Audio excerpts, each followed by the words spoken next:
Okay, so hari ni kita akan tengok bab yang seterusnya, bab 7. Okay, jadi ni ialah unjuran ortogon macam yang kamu dah tengok dalam video tadi. Okay, jadi apakah satah dan normal kepada satah? So senang je macam yang kita dah tengok tadi, setiap objek ataupun setiap permukaan, setiap objek lah ada dua. Satu ialah yang melengkung, satu ialah permukaan rata. Jadi untuk sfera dia ada satu je permukaan.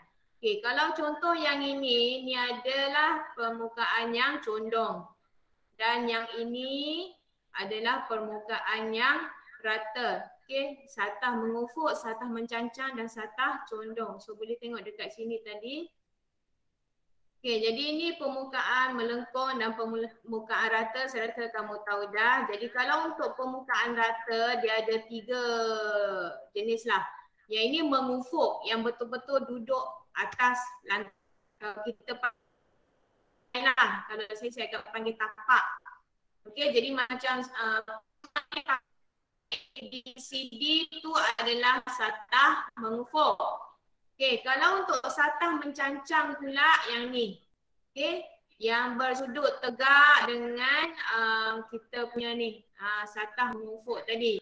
So yang ni adalah satah mencancang, dia tegak di sini. Okay, nampak sudut tegak ni? Okay, kalau untuk prisma ni ada dua lah. Satu kat sini, satu kat belakang. Satu adalah ADF, satu adalah DEC. Okey, kemudian untuk satah yang condong. Condong ni maksud dia sengit lah kan? Okey, jadi kalau kat sini ada dua lah dalam prisma ni. Ada permukaan AFED dan juga BFEC. So dia ada dua. Ada soalan? Halo? Ada soalan? Tak ada ah? Tak ada. Boleh Tak ada. Okey, good. Kamu nampak kan screen saya share?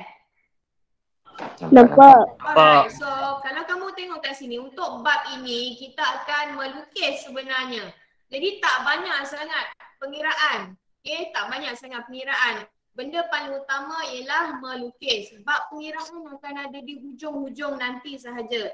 Jadi kemahiran untuk melukis ni, kamu kena kenal pasti 3 jenis garisan. Okay, ini yang kita akan biasa jumpa lah.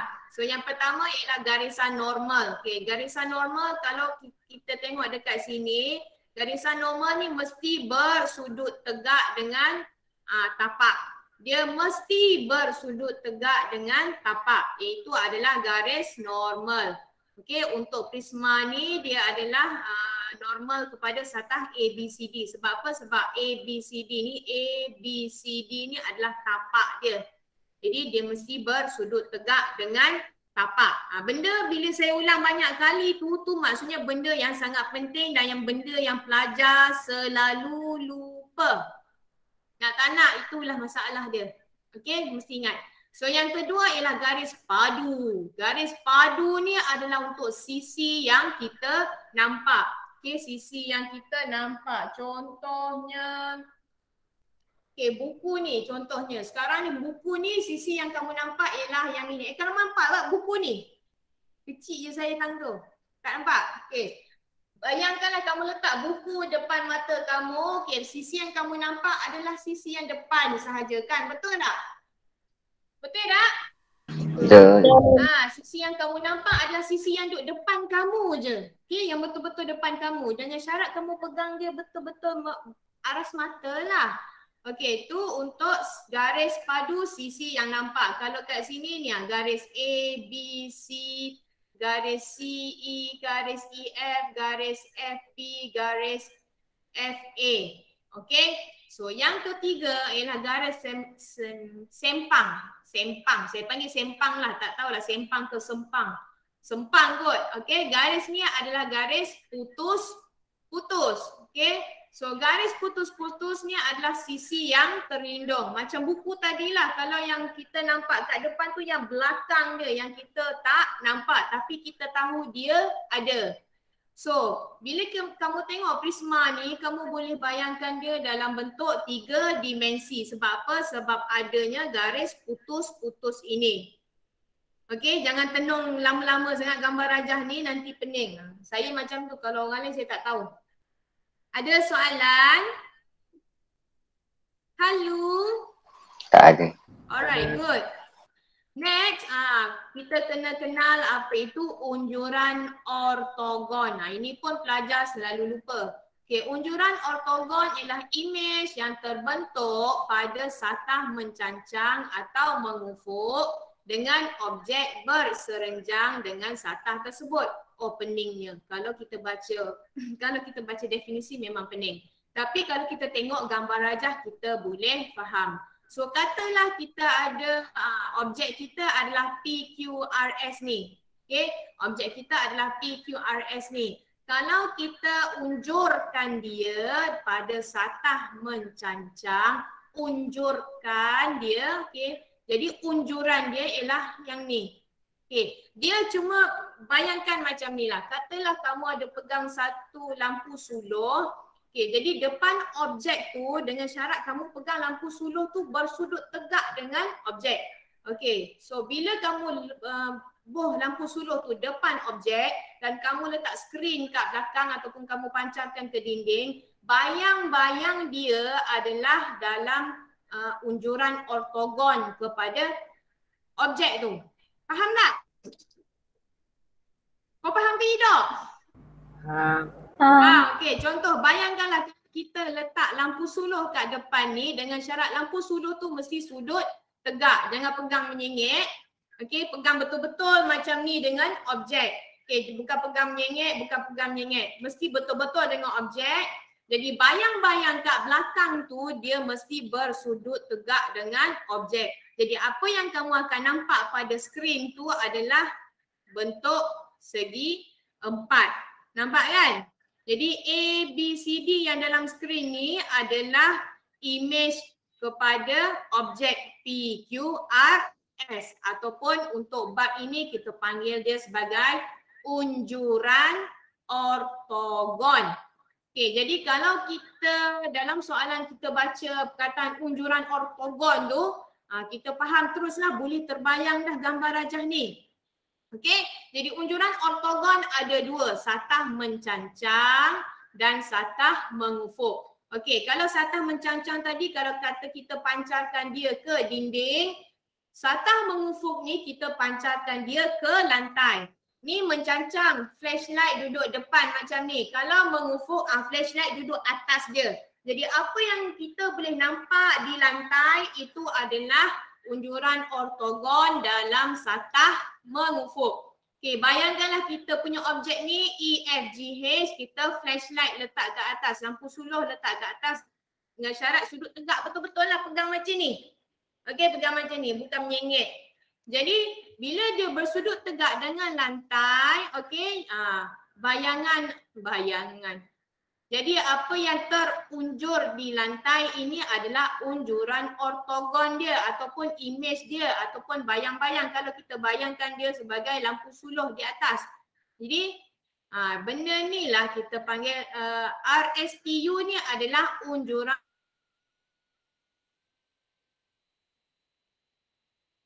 ortogon pada satah mengufuk. Understand? Faham. Understand or not? Dan korang ni bila nak masuk sekolah. Okay, faham? Senang ni bahagian yang senang. Okay, ini gambar rajah yang senang. So tugas kamu sebenarnya ialah yang ini. Kita akan lukis gambar rajah objek. Okay, objek ni kita punya prisma. Contohnya bentuk ni, contohnya bentuk ni, contohnya bentuk ni. Contoh ni ada dalam buku teks muka surat berapa ni? Kamu boleh belik lah, muka surat 174. Okay, jadi sebelum tu saya nak tunjuklah yang saya kata apa benda flashlight. Okay, so ni contoh. Ni kalau garis lah. Kalau tadi gambar rajah dia satah kan. Ni kalau garis. Kalau garis tu, okey, ni kita punya unjuran ortogon dia adalah bentuk lurus. Faham tak? Okey, ada soalan? Ada soalan sebelum kita pergi ke sini? Tak ada.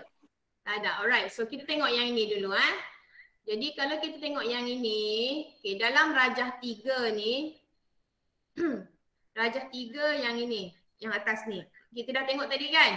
Okey, sekarang ni kita tengok yang bawah. Jadi tadi adalah satah.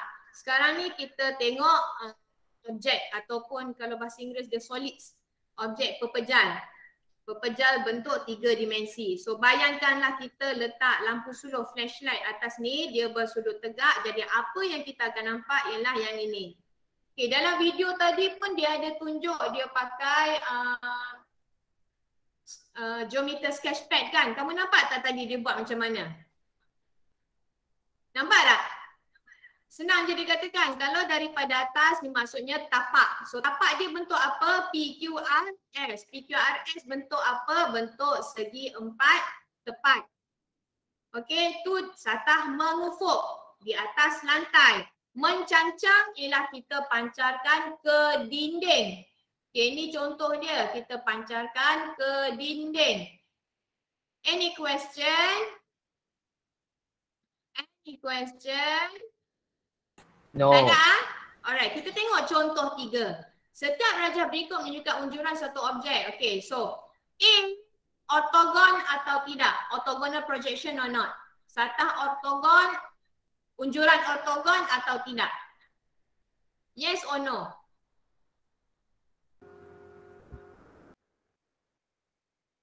Hello? Yes. Yes, very good. B? Yes. Yes. Okay, kalau kamu tengok ni, ya, B ni kena tengok. So B, kalau kamu tengok bentuk asas dia adalah segi 4 tepat. Sebab tu dia lukis mula-mula adalah segi 4 tepat. Okay, yang ini pula macam mana ni? Mana dapat garis ni, garis ni? Okay, garis ni daripada ni. Sisi-sisi yang ini. So garis yang ini, kalau kita bayangkan kita tengok daripada atas, kita akan nampak yang ini kan? Kalau kamu ingat video tadi, dia ada tunjuk satu piramid. So daripada atas, piramid tu berbentuk segi 4 sama dan ada ruangan, 4 ruang kan. 4 ruang tu melambangkan apa? Dia punya puncak. Alright. So C, yes or no? No. No. Kenapa no? Sepatutnya macam mana? Kenapa yang ni no? Okay, kalau kamu tengok dekat sini, apa beza dia dengan hak lain? Apa beza dia? Yang lain ni bersudut tegak ni. Bersudut tegak. Apa beza dia dengan yang lain? Halo. Apa beza dia? Apa beza dia? Nampak ke tak nampak? Ada bucu. Tak ada bucu. Okey, itu yang pertama. So sepatutnya bucu ni kita boleh nampak di sini kan. Lagi? Ada satu lagi. Kena ada pusat kat tengah tu.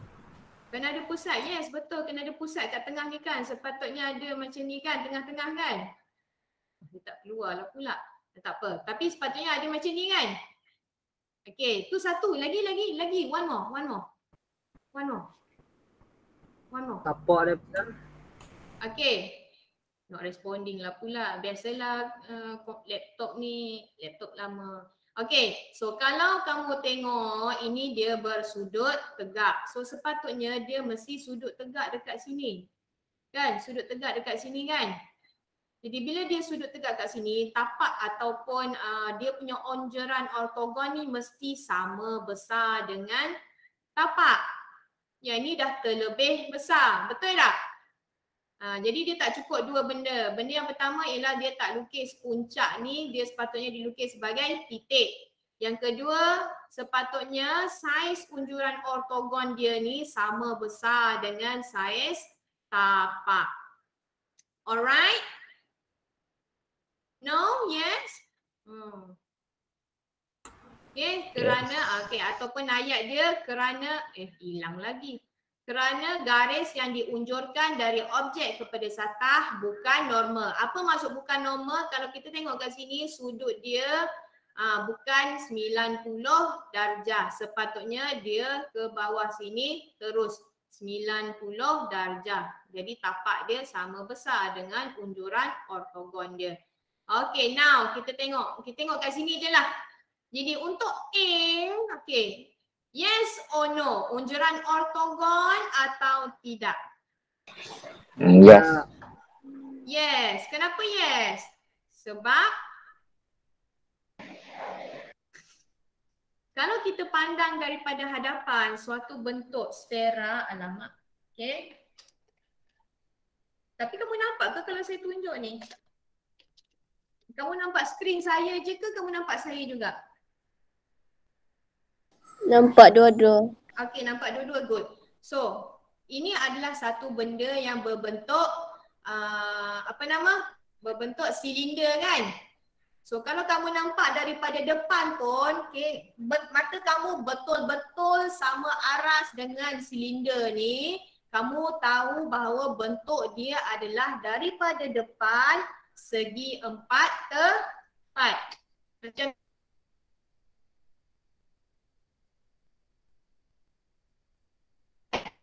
so, kes ini yang pelajar dalam keadaan dia bidik macam ni mungkin senang nampak, tapi kalau dia bergabung dengan benda lain, mulalah keliru. Tak apa. So, kamu kena selalu ingat silinder dia punya unjuran ortogon berbentuk segi 4. Okey, dia mesti berbentuk segi 4. Kalau dia punya unjuran ortogon ni daripada sini. Okay, so B, yes or no?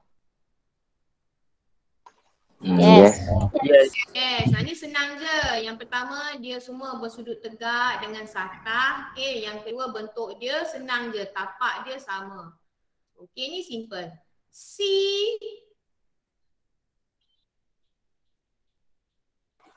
No. No. No. Kenapa no? Tengok sudut ni kan. Sebab sudut ini tidak normal, bukan sudut normal. Kalau sudut normal dia mesti sudut tegak. Nampak dia saiz dia lebih kecil daripada tapak. D? Yes. Yes, very good. Sebab apa? Sebab dia normal dengan satah. Okey, senang je. Okey. Yang ni. So, okey. Untuk A, seorang pelajar melihat objek antara kombinasi berikut unjuran ortogon yang betul. A, yes or no? Yes. Yes. Yes. Okay. Kalau kita tengok, kalau kita bayangkan, kita tengok daripada atas, yes, tajuk ni mesti banyak membayangkan. Mesti bayangkan benda tu duduk depan mata dan kita boleh pegang. So, kita tengok daripada atas, yang belah sini bentuk dia segi 4 sama. Yang belah sini bentuk dia segi 4 tepat. Oleh kerana yang ini pun sudut tegak, maksudnya kita tengok tapak dia bentuk segi 4. Alright. Yes. D?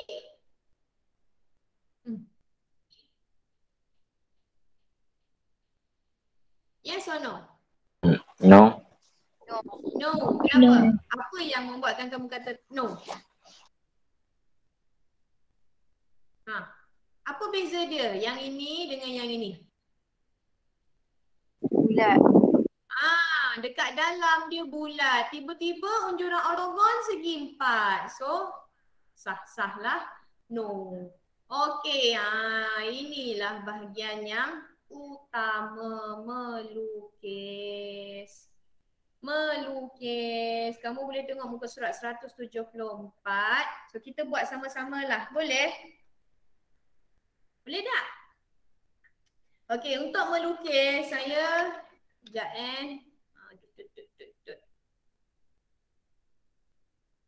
So,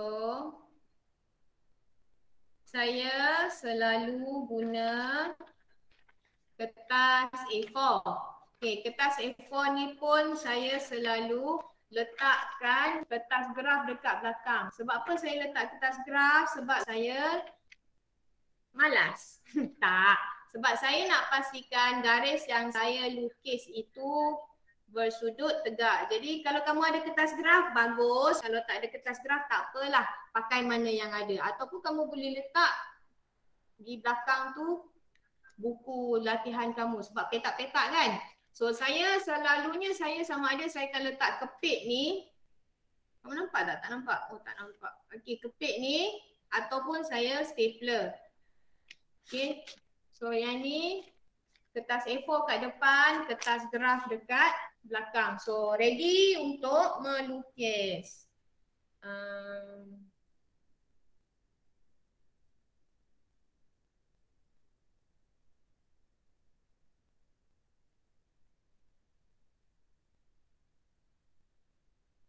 Alright, nampak tak? Bayang-bayang lah pula. So bayang-bayang. Lagi teruk ke lagi okey? Lagi teruk je. Tak apalah. So nampak kertas saya? Nampak. Okay, saya kalau melukis saya suka pakai pensel tekan. Sedia pemadam dengan pembaris panjang. Okay, kita buat sama-sama lah. So, sorry lah agak bayang. Jadi yang pertama soalan ni nak ialah kita buat contoh 4 nah. Muka surat 174. Jadi yang pertama dia nak ialah satah mengufuk sebagaimana dilihat dari arah Z. Kalau kamu tengok gambar rajah tu arah Z ialah daripada atas.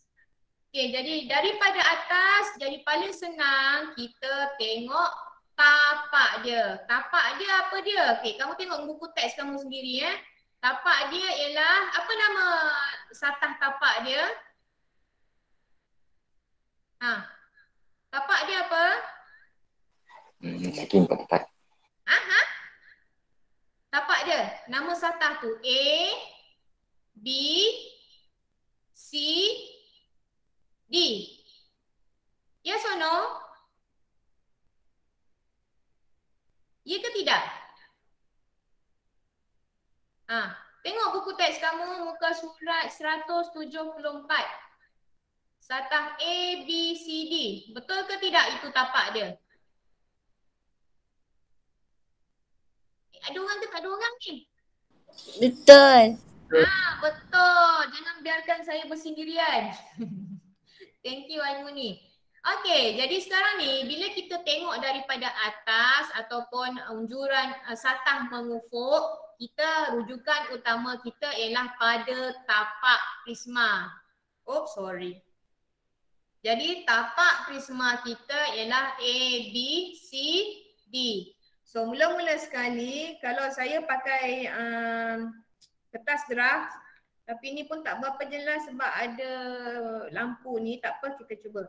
Jadi pertama sekali dia nak pandangan atas. Paling senang ialah kita lukis tapak dulu. Okey, panjang AD berapa cm? Panjang AD berapa cm? 6 cm. Yakin je. AD, dadu. 5. Saya sebut tak jelas kot. 6 ke 5? 5. 5 cm kan? Okey, tak apa. 5 cm. So, yang pertama sekali. Okey, saya tak apa nampak belakang ni, dia tak apa. Okey, ni. So, 5 cm. So, buat satu garis 5 cm. Okey, untuk lukisan pelan dan dongakan tidak boleh ada kesalahan. Tak apa, nanti saya beritahu apa kesalahan. Okey, jadi mula-mula kita lukis ini adalah AD. Okey, kemudian saya nak lukis AB. AB berapa cm?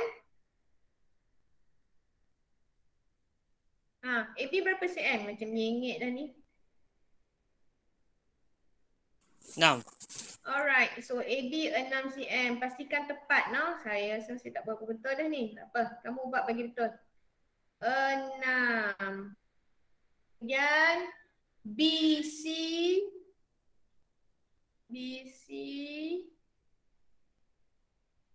BC berapa? 5. 5. Sana ingat dan saya. BC 5. Okey, last kali DC, dadu, DC. DC 6. Saya rasa tak betul lah saya buat. Lagi 1 mm. Tak apa. Okey dah? So saya nak tunjuk satu benda. Right, settle? Settle. Betul. Okey. So kalau untuk lukisan, kamu nampak ni yang saya lukis lebih ni? Lebih ni.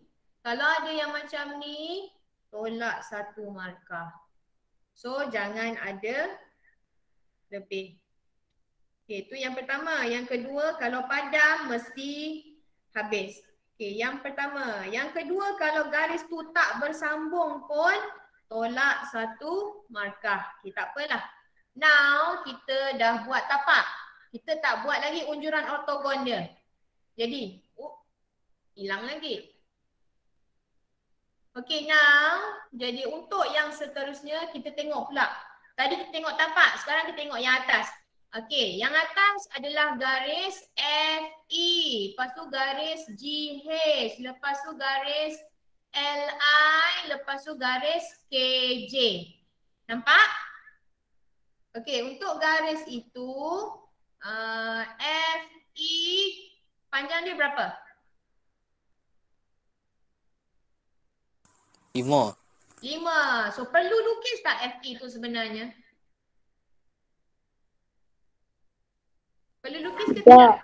Tak. Sebab apa? Sebab dia bertindih dengan garis AD. Okay, good. Hebat.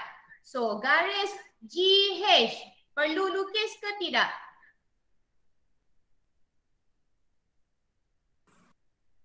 Perlu.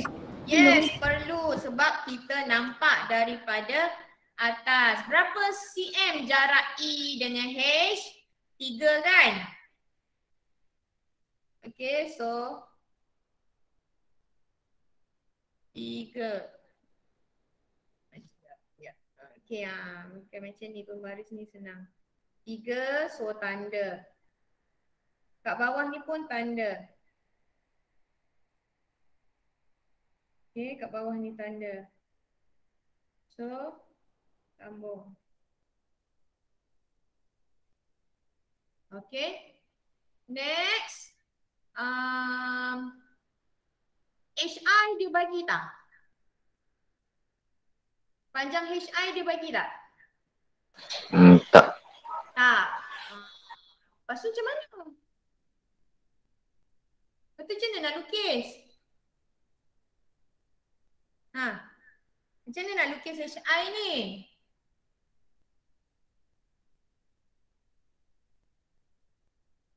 Kamu lukislah daripada J. Lukislah JI. Bakinya adalah panjang HI. So JI berapa cm? JI berapa cm? 2 cm. 2 cm. So tanda 2 cm. Okay. So gariskan. Okay. So kalau kamu buat betul-betul lagi elok dari saya lah. Saya silau. Alright. So, okay. Bab melabel ni, untuk melabel ni, kalau ikutkan sebelum-sebelum ni, kalau zaman saya semua mesti label. Kena label panjang, kena label sisi. Tapi kalau tak salah saya, baru-baru ni tak perlu label. Okay, tapi itu bergantung pada tahun-tahun lah. Ada tahun kata kena, ada tahun kata tak. So tengoklah. Tengoklah siapa yang siapa yang bagi soalan. Saya lah tu. Kalau saya kata tak yang label pun tak apa. Alright, so seterusnya yang kedua. Ada soalan? Boleh faham tadi ni kan? Senang doa. Kan? Senang sangat-sangat. Senang doa. Okey. B. Satah mencancang sebagaimana dilihat dari arah X. X, mana X? X dari belah kanan ke kiri? Kanan. Dari kanan. So dari kanan, bila kita tengok dari kanan, rujukan utama kita sekarang. Okay, rujukan utama saya ni maksudnya, okay, kita nak agak bentuk apa sebenarnya kita nak lukis. So rujukan utama kita ialah dinding belakang dia. Dinding belakang dia apa? Dinding ADEF. ADEF tu dinding belakang dia. Tu rujukan utama kita untuk dapat idea bentuk apa yang mula-mula kena lukis. So sekarang ni bentuk apa yang mula-mula kena lukis? Bentuk apa dinding tu? Bentuk apa dinding tu? Segi 4. So kalau kamu tak biasa mula-mula sebelum lukis kamu boleh melakar. Okey, so bentuk segi 4. Ini namanya melakar. Bila kita lukis tanpa panjang sebenar.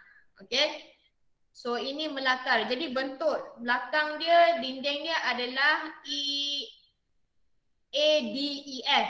So kemudian kita tengok, oh dari depan ada garis BC, ada garis KJ, ada garis LI, ada garis GH, ada garis FE. Okey. So sekarang kalau daripada depan yang kita nampak ialah KJ. So ni K, ini J. Betul tak?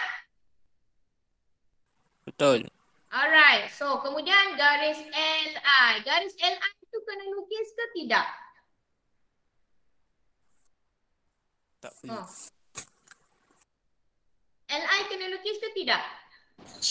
Tak. Tak, sebab dia sama aras dengan KJ. Jadi dia terlindung dengan garis KJ. Kemudian ada garis GH. Nampak ada garis GH? So GH. Okey. Kemudian ada garis FE. FE kena lukis ke tidak? Betul ke saya lukis ni? Betul ke GH duduk sini? Ha? Betul tak GH duduk situ? Oh, kamu nampak tunggang terbalik. Sorry lah. GH tu kena lukis ke tak? Betul ke duduk kat situ GH tu? Ha? Ya, depan EF. Tak betul kan? So sebab tu pentingnya melakar. Sebab kalau kamu dah start lukis, kalau kamu buat salah, memang jenuh. Okey, so kalau kita tengok kat situ, garis GH sama aras dengan garis FE. Jadi kat sini lah kan? GH, FE semua kat sini. Dekat sini semua adalah garis KJ, LI. Okey, sekarang kita tengok panjang dia. So kalau dari sini ke sini panjang berapa? FA panjang berapa? 4. Ya? FA panjang 4. Okay, good. Kemudian kita tengok JC. JC berapa cm? Kat sini. Berapa cm? 2. JC 2. So kat sini dia bagi tahu tak? Tak. Tak. Jadi berapa? 4. Panjang semua 4. Kat sini 2. Lukisan cikgu mengelirukan. Kat sini 2. Jadi kat sini berapa? 2. Tricky ke soalan? Loh, sini 2 lah. Tak payah kira pun sebab bila kamu dah lukis kat sini, automatik lah sini betul. Cikgu bagi keliru je. Tak. Saja je lama tak musik kamu. Okay, now kita mula melukis. So sekarang ni panjang dia 4. Mana kamera tak nampak? Okay, 4. So mana pembaris? Okay, 4. Pastikan sudut tegak saya tak apa nampak ni sebab silau. So 4. Okay. Kemudian, tak nampak. Kemudian apa? Kemudian kita lukis BC ataupun AD. Sama je. AD berapa cm? 5. AD 5. Yes, very good. Thank you. So 5. Okay, kalau betul kamu pakai kertas tu, kamu boleh nampak lah. 5. Oh, terlebih. Tak apa, nanti kita padam. 5. So ni pun 4 kan? Ni pun 4. Saya rasa sengit juga yang ni. Okay. Kamu lagi hati-hatilah, jangan macam saya.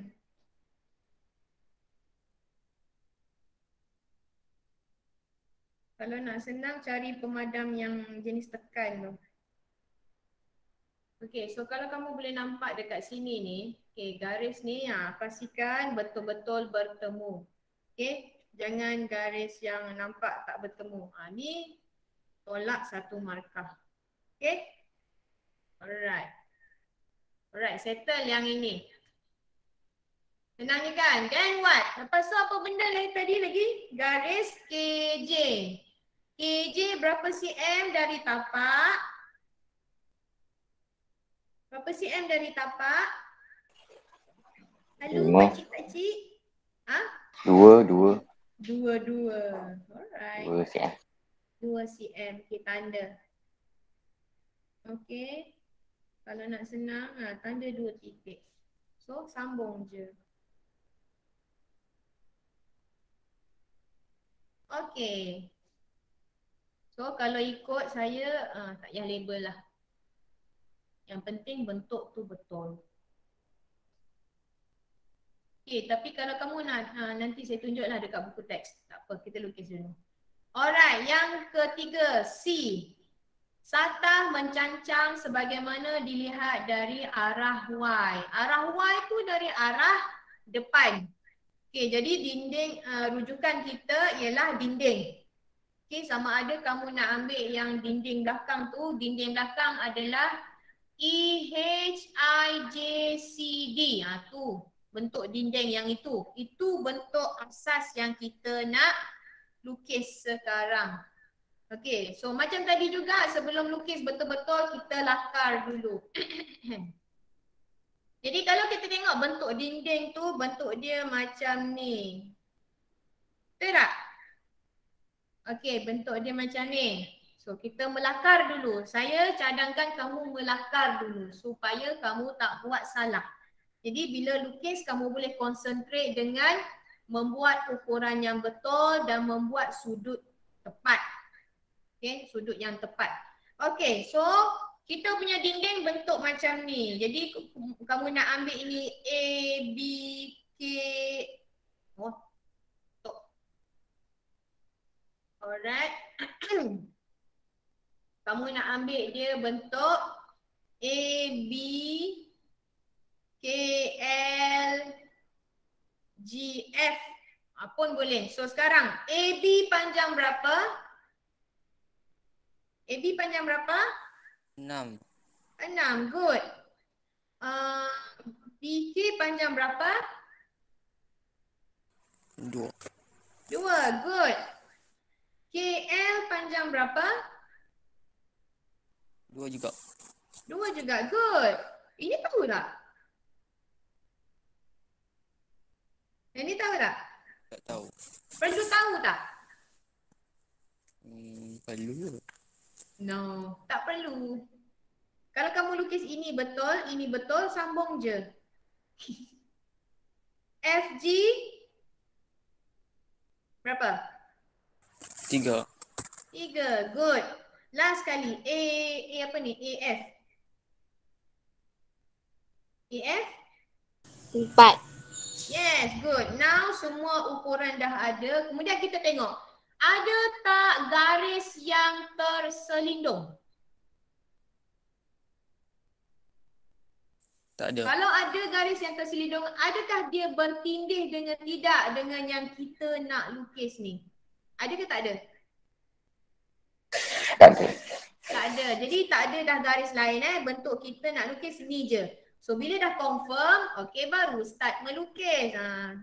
Walaupun nampak macam buang masa, nanti kamu dah mahir, kamu tak perlu dah lukis lakaran tu. Tapi saya sampai sekarang pun saya suka. Sebab menyenangkan waktu nak lukis betul-betul. Okay now, kita lukis daripada, saya lukis daripada AF ataupun FA. Berapa cm? 4.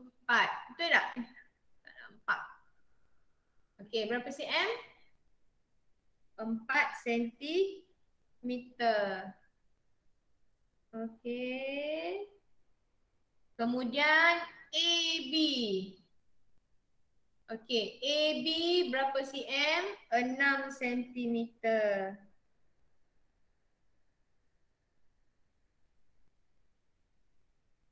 Okay. Kemudian panjang BK. BK 2 sentimeter. 2 sentimeter. Alright. Kemudian KL. KL 2 sentimeter. Kalau kamu letak kertas graf dekat belakang ataupun kamu letak garis buku petak dekat belakang, kamu boleh lukis dengan tepat. Okay, jadi kamu punya garis tu tak sengit. Semuanya 90 darjah tepat yang dia sepatutnya 90 darjah lah. Okay, so now garis LG saya tinggalkan dulu sebab saya nak buat dia last sebab dia senang kalau kita sambung.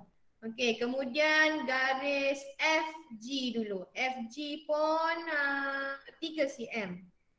Okay, so ni nyengit kuasa. 3 cm. Okay, so last kali garis LG ataupun GL kita sambung je. Okay, selesai. So kalau ikut Cikgu Mahani kata tak payahlah label. Nanti salah label, salah terus. Okay, ada masalah? Any question? Tak ada. Good. Senang kan? Okay, senang sangat. Okay, so back here. Stop sharing. Okay, so now tahu dah cikgu nak bagi kerja tu. Cikgu gelak cikgu nak bagi kerja tu. Tak apa, nak sembang ni dulu. Okay, so kalau ikutkan cara kamu nak label ialah macam ni. Ni kalau kamu nak label tapi kena ambil tahu juga. Mana dah tahu tiba-tiba kamu naik form 4, form 5 lagi kena label. Nanti kau pening. Okay, susunan huruf adalah mengikut arah pandangan titik. Okay, arah pandangan. Okay, arah pandangan daripada atas. Okay, jadi duduk atas sekali yang mula-mula kita jumpa ialah titik E. Sebab tu E duduk belah kiri. Kemudian yang kedua kita jumpa adalah D. D duduk belah kanan. Jadi ED. Orang yang baca gambar rajah ni dia boleh faham bahawa ini adalah satu pepejal dengan titik E duduk di atas, titik D duduk di bawah. Okay, ini penting kalau kamu nak jadi arkitek, engineer. Okay, abang saya engineer. Lukisan kejuruteraan adalah tajuk yang memang menggunakan benda ni. Okay, jadi ini cara label dia. So, E duduk atas, lepas tu ada tanda slash, lepas tu D. Okay, kemudian untuk panjang sisi, Okay, katalah ini sisi ni dan ni dan ni dan ini sama panjang, kamu hanya perlu label satu sahaja. Okay, sama juga. Ini sama panjang dengan yang ini, jadi label satu sahaja. Alright. Saya bercakap seorang-seorang, saya tak share screen. Apa cikgu? Sorry lah anak-anak, kenapa kau senyap saja? Aduh, lah awak lah hang ni. Okay, ni macam tadi saya katalah E duduk atas, D duduk bawah kamu. Pun ada buku teks kan? Saja je cikgu. Okay, jadi kalau sisi yang sama panjang, tak perlu label semua. So, sama juga dengan yang ni. Kalau sisi sama panjang, tak perlu label semua. Okay, so kita tengok yang ini pun sama. So, yang kita kena lukis sebenarnya yang ni je. Bukan yang ni. Ini saja nak tunjuk dekat kamu kalau kita unjurkan dia. Okey, ini soalan yang pelajar selalu pening ialah kalau keluar silinder ke bulatan ke dan adik-beradik dia. Untuk silinder dan bulatan mesti pakai jangka lukis. Wajib pakai jangka lukis. So untuk yang ini dia kena pakai otak sikit lah. Okey, dia arah daripada atas, kalau kita tengok dekat sini, bulatan ini 4 cm ni apa? Dalam bulatan 4 cm kita panggil apa? Diameter. Yes, diameter. Okey, jadi kalau kita nak lukis, berapa cm jangka lukis tu kita nak buka? Diameter 4 cm. 2 cm. Yes, kena buka 2 cm sahaja sebab jejari dia ialah separuh daripada diameter. Jadi jangka lukis kamu buka je 2 cm, okay, kemudian lukislah bulatan ini. Senang ke susah? Sonang. Okey, jadi soalan selalu keluar, dia jarang keluar yang bulat penuh ni. Dia suka keluar bentuk hemisfera ke separuh silinder ke, itu selalu keluar. Jadi berhati-hati. Okey, ni tengok dah tadi kan, kalau kita unjurkan silinder ini dia akan bentuk segi 4. Ada pelajar tak nampak benda ni, jadi saya cadangkan kamu ambil lampu suluh, kamu letaklah ni bekas makanan ni kan kamu suka dulu beli kat sekolah. Letak je di dinding, kamu pancarkan daripada hadapan, kamu tengoklah bentuk apa. Kalau tak percaya Cikgu Mahani cakap bentuk segi 4. Suka menipu orang tu cikgu tu.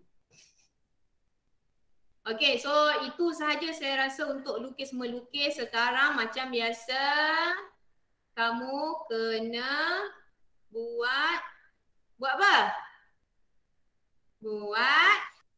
Tak tahu. Buat tak tahu. Latihan. Buat tak tahulah pula. Okay, buat latihan ni. Okay, so yang ini senang. Yang ini senang.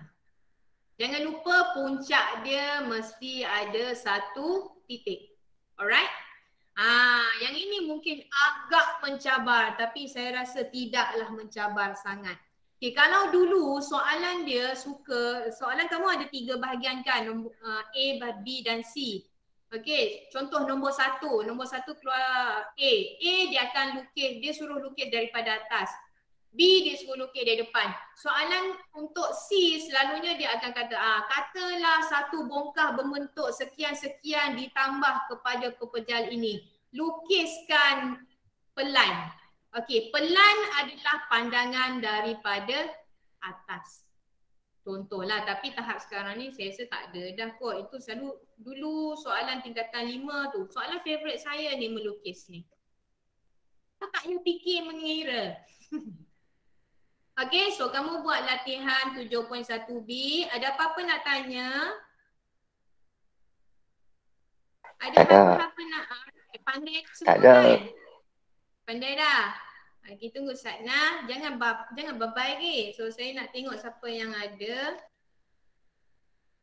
Okay, 1, 2, 3, 4, 5, 6, 7. Alright. So thank you. 1, 2, 3, 4, 5, 6, 7. Betul lah. So terima kasih pada semua yang datang kelas saya. So minta maaf kalau ada apa-apa kekurangan. So kalau ada apa-apa nak tanya boleh tanya.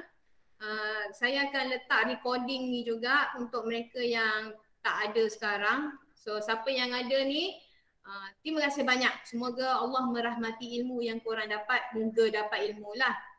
Tak sabar nak jumpa, tak tahulah mungkin tahun depan. Ataupun mungkin bulan 11 ni. Okey, terima kasih. Assalamualaikum. Jaga diri, buat kerja sekolah. Bye-bye. Ya, cikgu. Wassalam. Yes. Terima kasih cikgu. Terima kasih cikgu. Bye-bye. Bye-bye. Assalamualaikum.